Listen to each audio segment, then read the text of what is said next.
Olá, hoje são 20 de setembro, são 18 horas, chegou a hora da nossa oração do dia, né, por assim dizer, nossa reflexão, e vamos ver o novo mundo na visão da esquerda.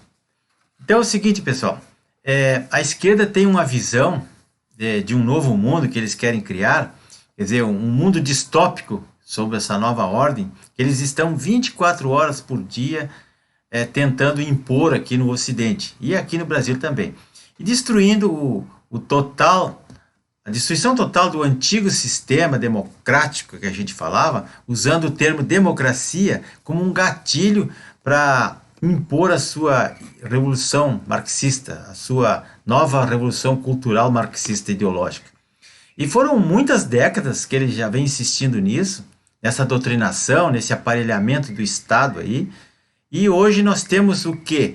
Temos uma esquerda hegemônica que domina tudo, que trava e que impede o desenvolvimento do país, que impede o governo de governar, a nossa economia está travada, as liberdades de opressões aí, a liberdade de opinião e liberdade de ir e vir estão sendo freadas, né? E a própria soberania da nossa nação brasileira, ela está sendo invadida por outros países, pela ONU, pela OMS. Eles interferem aqui, e como se isso aqui fosse um território do mundo todo.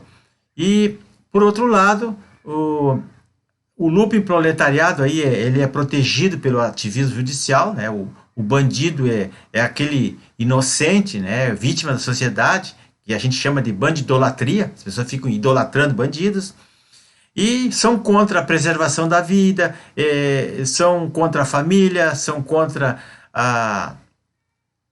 as liberdades, enfim, e principalmente a desconstrução do nosso Estado democrático de direito através do STF, que é o que tem o maior poder aqui de modificar as leis e de, inclusive, legislar.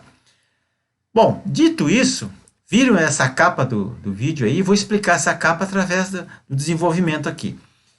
Ontem foi o Google, que é a nossa maior Big Tech do mundo aí, ela colocou lá na sua barra ali uma homenagem em comemoração aos 100 anos desse, entre aspas, educador Paulo Freire aí, que transformou analfabetos inocentes em analfabetos comunistas desde 1963. Então, na verdade, esse Paulo Freire ele nunca foi professor, ele era um advogado e que ele introduziu um método para alfabetizar pessoas adultas e não crianças. E as suas obras foram uma grande tragédia para o desenvolvimento do ensino no nosso país. Ele, na verdade, formou ativistas analfabetos funcionais, que eu digo, né?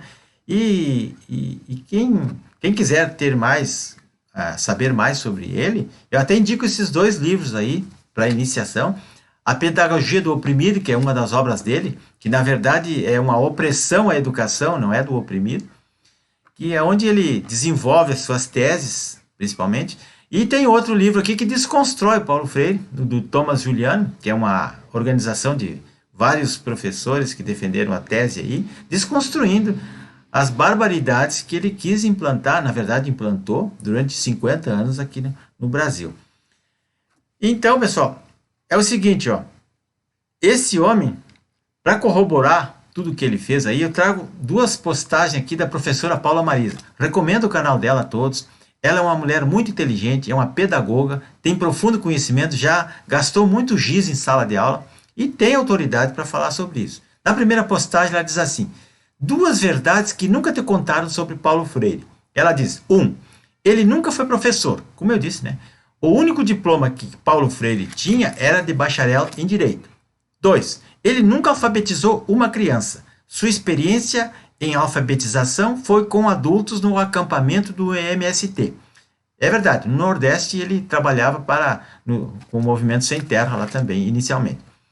A segunda postagem ela diz: esta é a razão pela qual o animal não animaliza seu contorno para animalizar-se, nem tampouco se desanimaliza. Está entre aspas, que é uma expressão do Paulo Freire.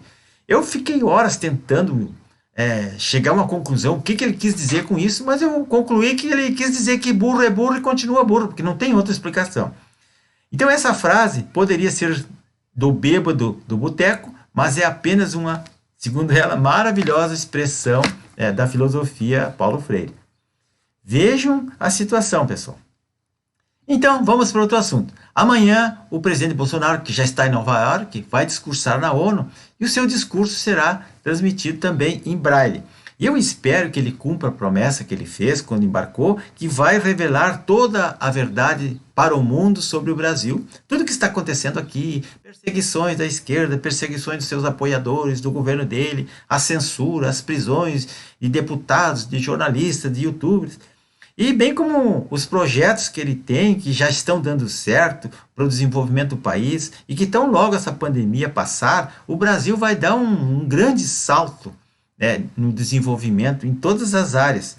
E também vai provar que não foi ele que criou esse vírus, que esse vírus veio da China, e não como muitos alienados estão dizendo aí, que o Bolsonaro estaria se aliando aos alienígenas e que o vírus foi criado pelos alienígenas e que passaram para o mundo. Enfim, um absurdo total.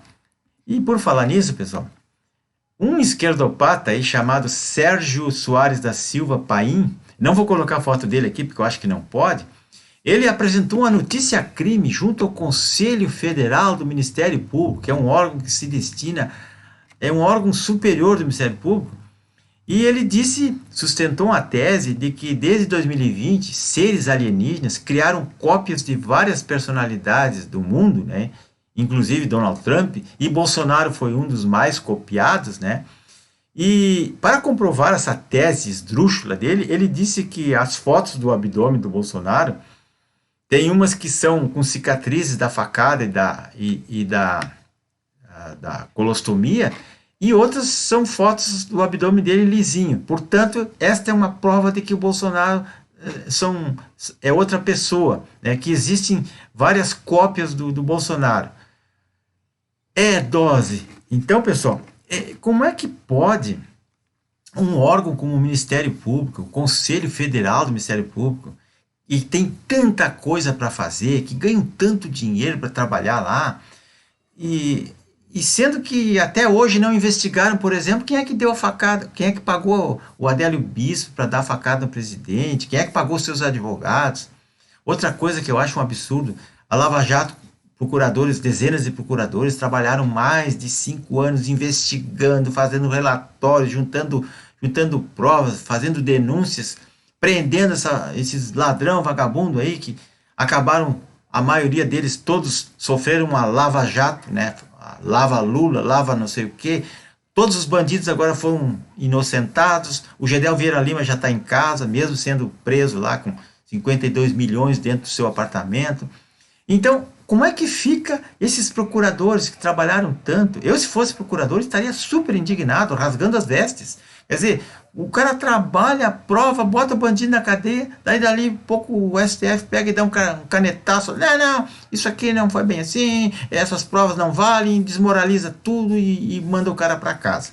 Como é que fica? O Ministério Público fica, a meu ver, completamente desmoralizado. E é sobre isso que esses procuradores que ficam fazendo esses julgamentos virtuais aí, perdendo tempo, 2 horas perdendo tempo sobre alienígena, deveriam investigar isso e proteger os seus próprios companheiros que estão sofrendo perseguições pelo STF, porque é um absurdo, perseguições da esquerda. O cara investiga, junta provas, faz a denúncia, né, e depois não vale, ele é totalmente desmoralizado. Qualquer dia esse Aziz e o Renan Calheiros, da CPI do circo, vão criar uma nova CPI para investigar os relacionamentos do Bolsonaro com os alienígenas, que se comunicam telepaticamente. Só falta isso agora, porque cara de pau é que não falta. Então, pessoal, é uma loucura total isso. Este livro aqui, A Mente Esquerdista, do Dr. Lloyd Rossiter, ele explica como é que funciona o pensamento, essa doença mental chamada esquerdismo. Porque isso só pode ser uma doença, é uma peste que essas pessoas têm. Não tem outra explicação. Pessoal, peço a todos que me perdoem a indignação, né, mas também fiquem indignados com isso e parem para pensar. Nós estamos sendo feitos de otários. Se inscrevam no meu canal e agradeço a todos que já se inscreveram. Curtam, vejam se se o sininho lá está funcionando, porque o YouTube não está notificando as pessoas dos vídeos novos. Mas como eu posto vídeo sempre às 18 horas de todos os dias, é muito fácil me seguir, me acompanhar aí. Muito obrigado a todos, tenham uma boa noite.